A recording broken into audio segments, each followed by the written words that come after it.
Here's a cool example of using blend modes to enhance an image and create this sort of spotlight effect. So first you need to find an image of like this spotlight style or texture like this. You can find these online, search for light leaks or spotlights or lens flare, that kind of thing. I've added one to the photos folder for project 6. So go ahead and bring this into the project 6 project, and I put it on top of the woman jumping layer. So say we want to create sort of effect where this spotlight is shining on her. Well, we can go through our blend modes with this selected, and you can kind of start to see what might happen.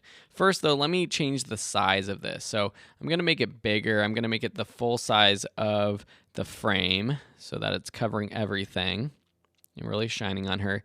But then I'm also going to squeeze it. Now to squeeze this image, if I take this right handle and bring it in, it's going to decrease the size of everything. So I have to hold the shift button down and squeeze this in like this, making that spotlight a little bit more narrow. And even if we make it a little bit taller like this and move it up, that's kind of cool like that. So now we can play with our blend modes and see like the different effects that this will have. You can either do like a shining light like this with one of the lighten blend modes, or with one of the contrast ones. Should look pretty cool, like overlay or hard light, vivid light, linear light.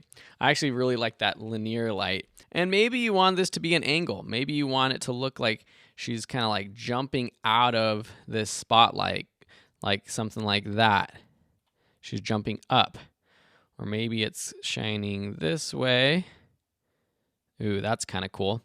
So I kind of like that, and maybe make it a little bit wider, like so that she is completely covered. And this also helps because the very edges of the frame are covered by this image as well. If those edges aren't covered, then you can add sort of like a black shape on the edges to cover them.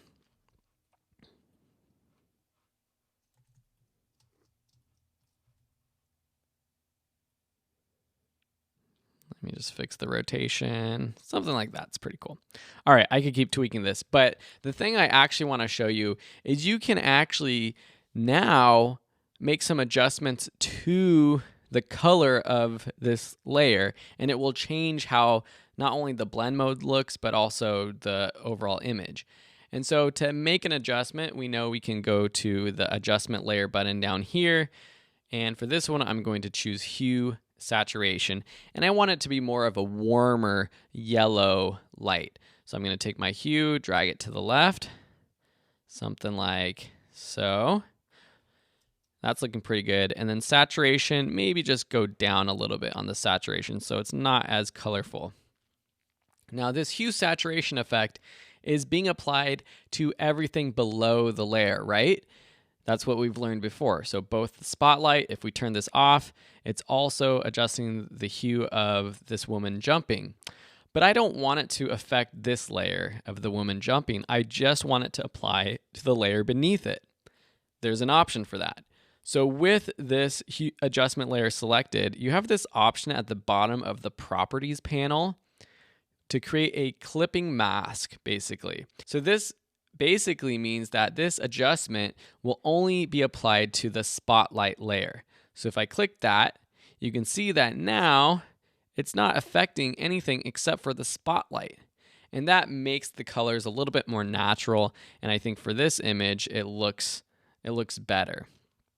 There's a quicker way to automatically make sure that your adjustment layer only applies to the layer beneath it. I don't know if it's much quicker, but instead of going to the adjustment button down here and going that route, you can just go up to layer, new adjustment layer, and then if you choose one of these, say hue saturation, just make sure that this is checked on, use previous layer to create clipping mask, and that's automatically going to basically do the same thing. And you see here this little arrow on the left-hand side of this layer, that means that has a clipping mask and it's only going to be applied to what's beneath it. Now, after looking at this, I kind of think like I want to rotate it back this way, just coming straight down from the heavens above. It's pretty cool. So just another case study of how I would personally use blend modes to create a really cool graphic sort of spotlight look. And you can do kind of the similar thing with other light leaks or camera flares like I mentioned. I think this color dodge, that was another one that was cool. And the last thing I'll mention too is if it's coming on a little strong, you can always drop the opacity of this layer itself. So of the spotlight layer, and that helps a little bit too. Okay? Awesome. Thanks so much for watching, and we'll see you in another lesson.